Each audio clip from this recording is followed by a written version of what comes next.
Well, hi there, folks. Welcome to the program. This, of course, is Stinchfield, the podcast. Go figure, we got a federal judge who now thinks he's a doctor and can make better decisions than, quite frankly, the people who voted for President Trump to put a guy like RFK Jr. in and all the appointments. The vaccine schedule now thrown into the air for children, you name it. We're going to talk about that today. And then, of course, Susie Wiles, President Trump's chief of staff, diagnosed with breast cancer. And it got me thinking, does this have anything to do with the pandemic? We're seeing such a huge spike in cancers of so many kinds, but including breast cancer. And then this morning, I get my daily email from Dr. McCullough of the Wellness Company raising the question that this could be pandemic related, shot related, spike protein related. So I thought, let's get Dr. McCullough on the program to talk about all of that. Don't forget, the Wellness Company is the sponsor of today's podcast, twc.health/grant. Use the promo code GRANT for 10% off. And while we're talking about the spike protein, Ultimate Spike Detox, you got to be on this daily supplement. This would be a good move for you to get on. Dr. McCullough formulated this. We can talk a little bit about that as well. twc.health/grant. Use that promo code GRANT. All right, with that, folks, let's get the show started. We'll bring in Dr. McCullough. Uncensored and unapologetic. This is Stinchfield. Here's your host, Grant Stinchfield. All right, welcome everybody. As promised, Dr. McCullough is with us of the Wellness Company. Doc, it's great to see you. Great to see you. All right, so literally, I was thinking about doing the story today, and I get the email from you raising the question, right? You haven't diagnosed or had any consulting with Susie Wiles. We don't even know if she got the shot. I would assume she did if she was as close to President Trump as she was. But your thoughts on what you're seeing now with her breast cancer diagnosis? Well, I give credit to Trump. Trump was very upbeat about her prognosis and kind of presented it publicly when she was sitting right next to him. And breast cancer, if discovered early, of course, is treatable. Surgery is a primary mechanism. Then there's chemotherapy and radiation therapy added on. But breast cancer is on the rise. And now there have been studies that show that the vaccine has been found in breast cancer and the spike protein found in breast cancer. It's directly there. There are enough scientific studies to suggest that the vaccines and maybe probably the infection as well can promote cancer, Grant. So this is concerning. More and more information suggesting SARS-CoV-2 infection, which 90% of us had, and the vaccines, which 81% of us took, could actually promote cancer. Now, Susie Wiles is 68. She's a few years older than me. Her mother died at age 71 of an abdominal cancer. And it does raise the question. So, my advice to patients like her is for sure on the biopsy, stain the biopsy for spike protein, see if it's there, and then do what's called reverse qPCR to see if Pfizer or Moderna, if she took them, is there in the cancer tissue. It may change prognosis, probably is going to open up some additional treatment, natural treatment options like the Ultimate Spike Detox, Shield, which is another product from the Wellness Company, and even ivermectin and benazole as a combination, additional product to use. The goal would be to essentially be cured of the cancer. How does somebody know if they're cured of breast cancer? It's typically, if they go 5 years without a recurrence, they're out of the woods. So she now has this diagnosis. We don't know if she took the spike protein or not, but you said we've seen a increase in breast cancer since when? 2020? Is that? Yeah. And how does anybody argue with this? Because it seems to me there's so many in mainstream science, if you want to call it that continue to argue with these statistics that literally show a dramatic increase in these types of cancers. Well, they seem to have an oblivion for what just happened to humanity, which was this 6-year pandemic. So a year ago, Grant, Time magazine on its cover said, it had all these young people. It says, where are all these cancers coming from in young people? That's on the cover of Time magazine. Essentially, they're calling out turbo cancer. They interviewed directors of cancer centers all over the United States and they're scratching their heads. Well, is it microplastics or pollution or climate change? I mean, they consider all these hypotheses, but not a single one considered the pandemic. Either the SARS-CoV-2 infection, remember the virus comes out of a Chinese biosecurity lab, it's not a natural virus, or the vaccines, which superload the body with the spike protein. So this oblivion, this complete blindside to an obvious factor to consider is stupendous. Do you know, I would love for a awake psychologist, someone that thinks like we do a psychological assessment of these doctors, because I think it's willful blindness. And it may be subconscious that they just don't want to admit that they were wrong over the years, but clearly it's blindness. The question then becomes, do they just refuse to acknowledge what's right before their eyes because they're embarrassed? Grant, the same thing occurred with smoking. So if we go back to 1950 and we'd say, listen, we're concerned smoking is causing lung cancer, all the doctors and nurses were smoking. They would say, we refuse to consider this as a possibility. In fact, in Mukherjee's Pulitzer Prize-winning book, The Emperor of All Maladies, the lead surgeon for Johns Hopkins, who was taking out lung cancers, smoked while he did the surgery and refused to admit smoking played a role. He himself died of lung cancer, Grant. That's unbelievable. You mentioned President Trump talking about Susie Wiles' diagnosis. I did pull it. And I do think he really has a fondness for Susie Wiles. I don't know whether it's just because she's right there next to him the whole time, but he looks at this woman, boy, maybe, I don't know. I don't know if it's his favorite in the administration, but it's clearly pretty close. Let me play the clip for you, Doc. Also introduce Susie Wiles, who's fantastic. She's our chief of staff, and she's an amazing person, an amazing fighter. And she announced a minor difficulty, which will be in good shape for, he'll be around for a long time. She had a diagnosis, you probably saw it, and she's going to take care of it immediately as opposed to waiting. She said, let's do it now. I said, do it immediately, because with that particular ailment, the faster the better. That's the only thing I know about it. The faster the better. She's going to do it immediately. So she just started, actually. And she's going to be in great shape. The prognosis there is excellent, beyond excellent. So, thank you, sir. But who needs it, right? That's right. Who needs it? So he's such a positive guy. Really, people misunderstand the president. I mean, he really is an optimistic guy when you look at him. He is, and he does give tremendous praise and credit to Susie Wiles. I agree. I think of anybody in his circles, I think he, greatly appreciates her contribution. Now, remember in Trump 1.0, there was tremendous chaos in the White House. We had different chiefs of staff. We actually had different press secretaries. And, we had lots of hirings and firings. Not the case in Trump 2.0. It's very steady.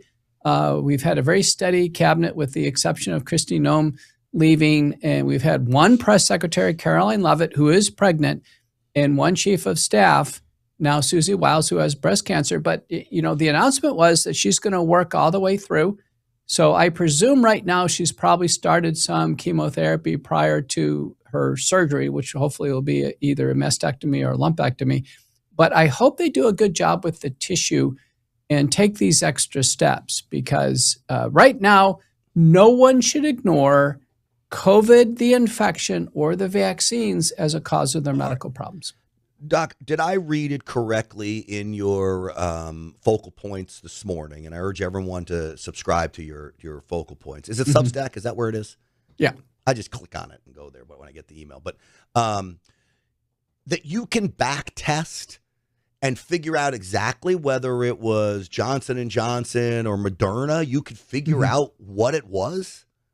Yeah, well, remember, Janssen, that's an adenoviral vector. That'll be long gone. There's no one's found the Janssen, genetic apparatus in the human body. You can find the spike protein. But Pfizer and Moderna have been found in the human body now. And we have a paper published on this in my patient here in Dallas, Grant, that he has Pfizer in his body 3.6 years after the vaccine. And it has a specific code. You can figure it out on testing.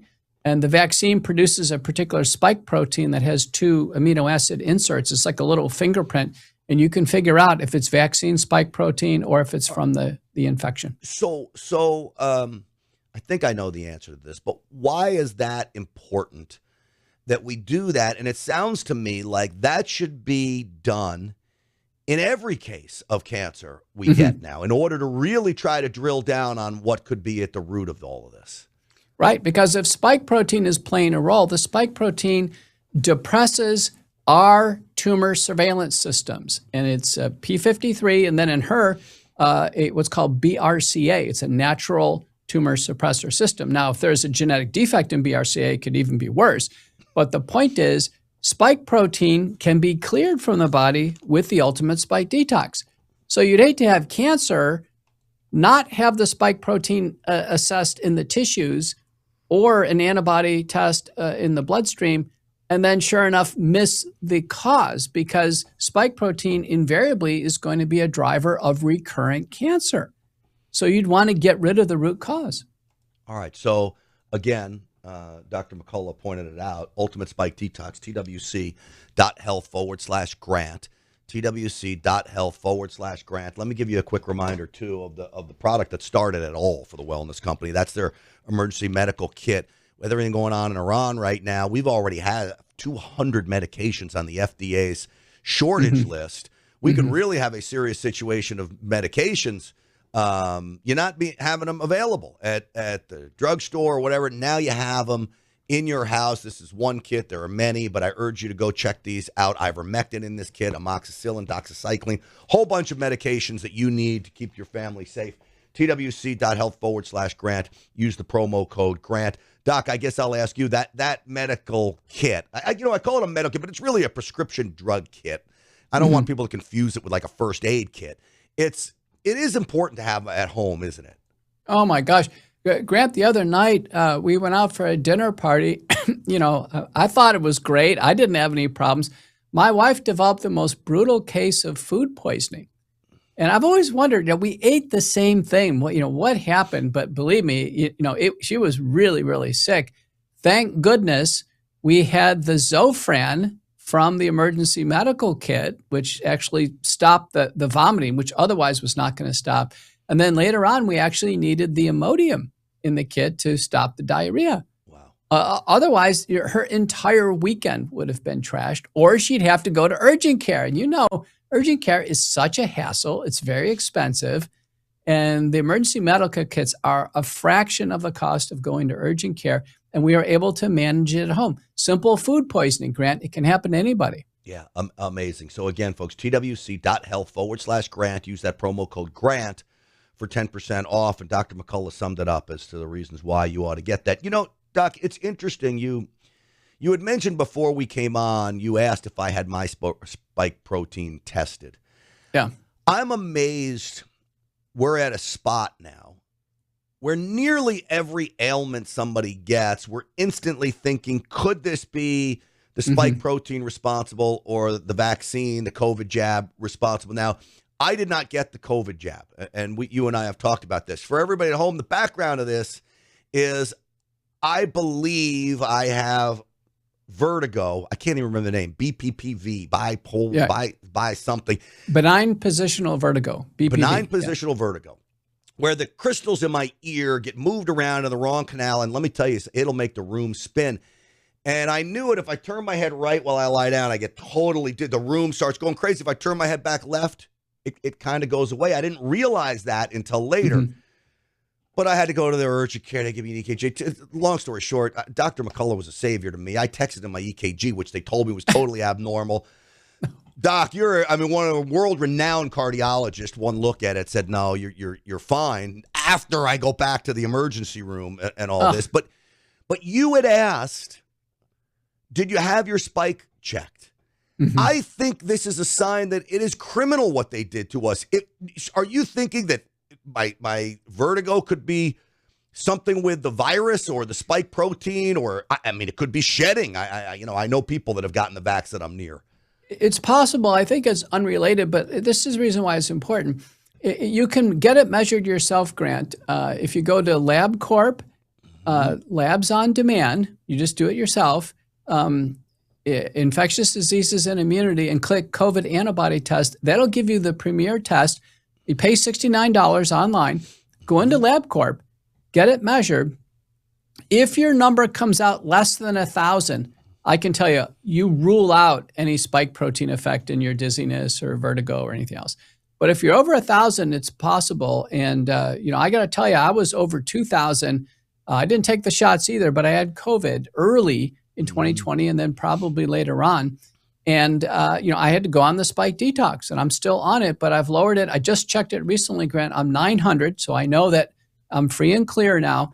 And you always have some antibody, but there's no more spike in the system, almost certainly, from the published literature.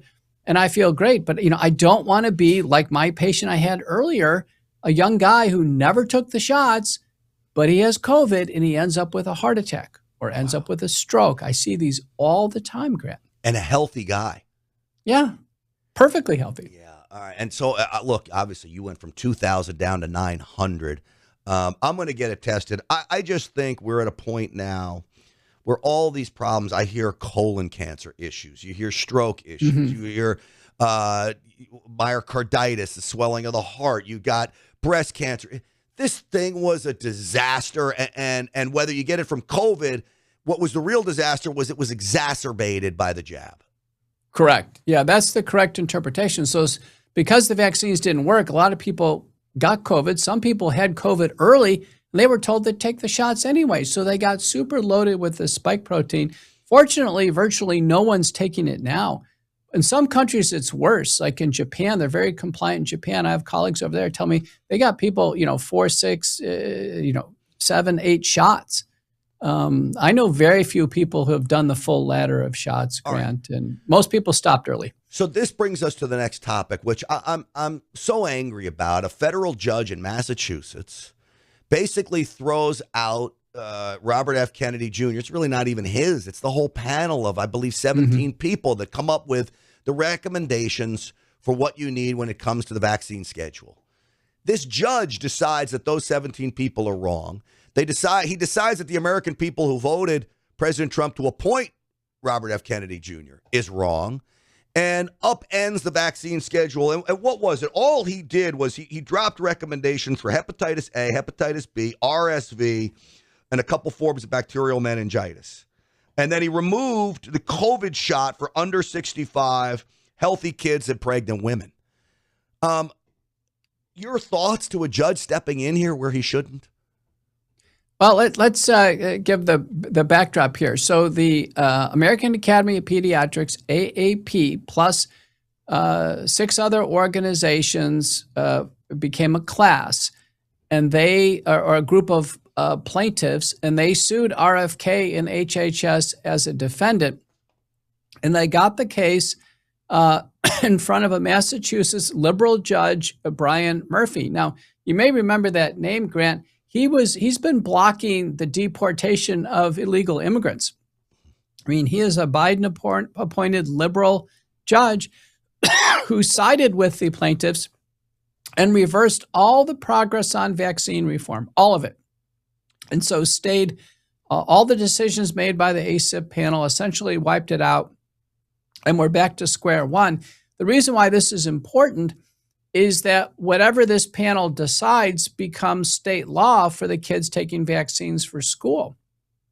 And so we are back to square one on vaccines. Now, fortunately, in Texas, we have a lot of state protections. People can have medical, religious, and philosophical exemptions for public schools, but other states are not so lucky. Well, some of these, and are you okay, Doctor? Do you need a drink of water, or are you good? No, I'm good. You're good. Okay. The good thing about a podcast is if I was on the Real America's Voice show, I got to hold it in and my eyes start watering as I'm holding in a cough. But on this show, I could say, you can go get some water, come back, and I'll be here for you and I can cover. But the thing with this is when you look at what hepatitis A and hepatitis B the kids aren't really coming down with this stuff.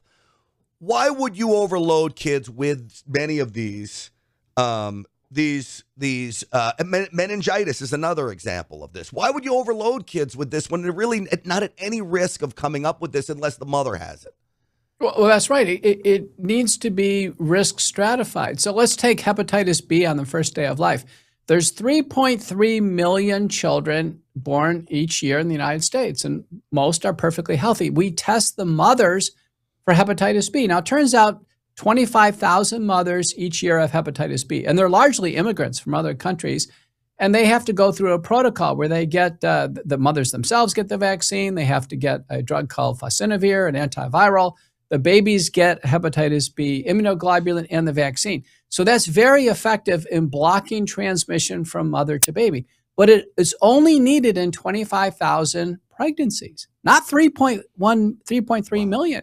The other kids who are born should not get the vaccine until they're much later in life and they face particular risks of hepatitis B. Like I took the shots, Grant, because I'm in medicine. I can get exposed to IV drug abusers, what have you.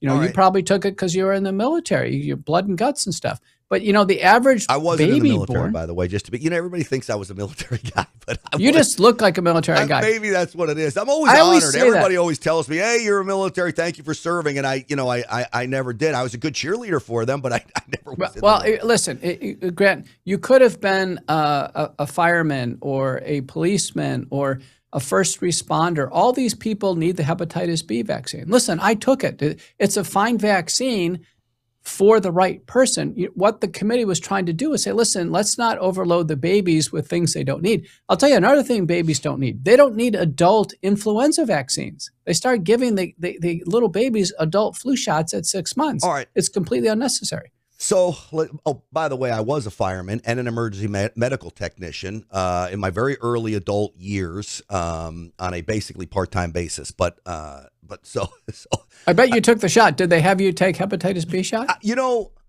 I don't remember. I don't remember ever going to get shots. But maybe that was so long ago that just they weren't thinking about it. But it probably would have been a good idea if you're dealing with all those patients and everything in the back of an ambulance. But anyway, my point to this is I owned an oil change business. If I do 25,000 cars a year, I probably would make a lot of money. But if I did oil changes for 3 million cars a year, well, I'm going to be making a lot more money, right? Yeah. Right. This is the drug companies. If they go down to only 25,000 shots of the vaccine for hepatitis B, well, that's a lot less than 3 million. That has a huge effect on their bottom line, I would think. Well, for sure. And the AAP, this pediatric group, they're directly funded by these vaccine companies. So you can see the loop right there. So I saw one of the groups, there were 200 groups that were against RFK Jr.'s recommendations. And by the way, they're called recommendations.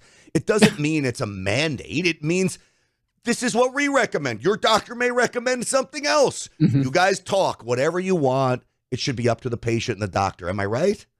That's right. It's called shared decision-making. Everything should be shared decision-making. So none of the vaccines were taken away. This is about, I think, a group of plaintiffs and a liberal judge that were directly, directing their animus against the Trump and RFK administration. That's what it is. I know you're short on time. I got one more question for you.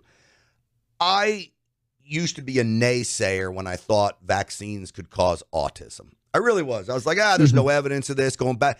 Now I see lots of evidence that it certainly could be. I fall into the camp, and you've explained it, how it's there's a lot of evidence that the sheer number of shots at one time could be responsible for this. But I saw of the groups that were suing RFK Jr. and HHS, the Autism Science Foundation.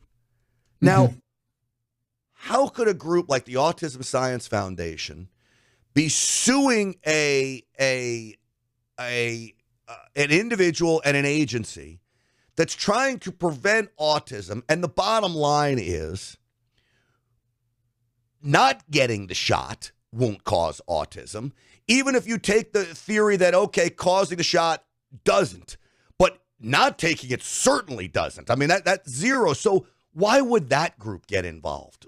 Oh, that's a very interesting question. The Autism Advocacy Network, the Autism Science Foundation, others, all the autism support societies refuse to recognize any connection between childhood vaccination and autism. And, I don't know for sure, Grant, but I would investigate the lines of funding to these organizations. If they're funded by, let's say, a pro-vaccine NGO like the Gates Foundation or Rockefeller Foundation or Wellcome Trust or the vaccine companies themselves, I would look at big-time funding of these organizations. It's sad because, instead of just supporting autism, you'd think they'd want to get to the root cause. I wonder if you go to, this is probably for most diseases, but you go to almost every one of these organizations. I bet if I start to look, and maybe I need to do this, I'll bet you're going to see Big Pharma putting lots of money towards these organizations so they keep their mouths shut. It's basically just paying off. I'm not saying that's the case with this Autism Science Foundation. I'd love to talk to them if they'd like to come on, but it certainly raises questions as to why not just look at the evidence, assess, and then let people make a decision. Right. But the real interesting question is, why would they even get involved in this? If they thought vaccines were completely unrelated one way or the other, why would they be in a plaintiff class against Trump and RFK? That's really interesting. I think investigative reporting is going to help us learn a lot more about that. I think so. Dr. McCullough, you're great. I always appreciate it. And you are so kind to answer my text messages at 8 o'clock at night on, I don't know, was it a Sunday? I think it was a Sunday night with my EKG. Please help me. But you become a good friend. So thank you. I owe you a dinner. Okay. Thanks, Grant. Make sure you visit a wellness company, twc.health/Grant, to get your discount. I know you met with our leaders recently, Grant. They really, really thank you for your time and your support. Well, they're great, and the leadership at the Wellness Company is fabulous. Everybody involved with that company is great. And I'll reiterate what you just said, Doc. Let me give the address on where to go. And folks, so many great products at the Wellness Company, including this weight loss. It's a drop now. Trizepatide, which is the GLP-1s that normally come in a shot form. You can get it with a drop, and having great success. All the Wellness Company patients that are on this drop are really shedding weight like it's going out of style. So and we've gone to dissolvable tirzepatide, which is in the shot form. It's actually Zepbound. We're getting away from the shots. I think they're too strong, too many side effects. These novel ways of doing GLP-1 really work, and you know what? I think they're a lot safer. Maybe I confused it. The trizepatide's the dissolvable dot, right? And then there was another product called drop, but the trizepatide is the dissolvable, correct? Yeah, it's a dissolvable, and it gives wonderful control. In fact, one of our leaders tried it right before our group dinner, and I said, "How do you feel?" He goes, "I feel great." He goes, "I'm just not hungry." Well, there you go. I wish that was my problem, but I don't want to lose any more weight. I feel like I'm in good shape. So, Doc, thank you for coming on. As always, you are the best. Again, folks, twc.health/Grant. Use that promo code Grant for 10% off. Stinchfield's Army Rolls. We'll see you on the Real America's Voice show tonight at 7 p.m. Eastern Time. Thanks for watching, everybody.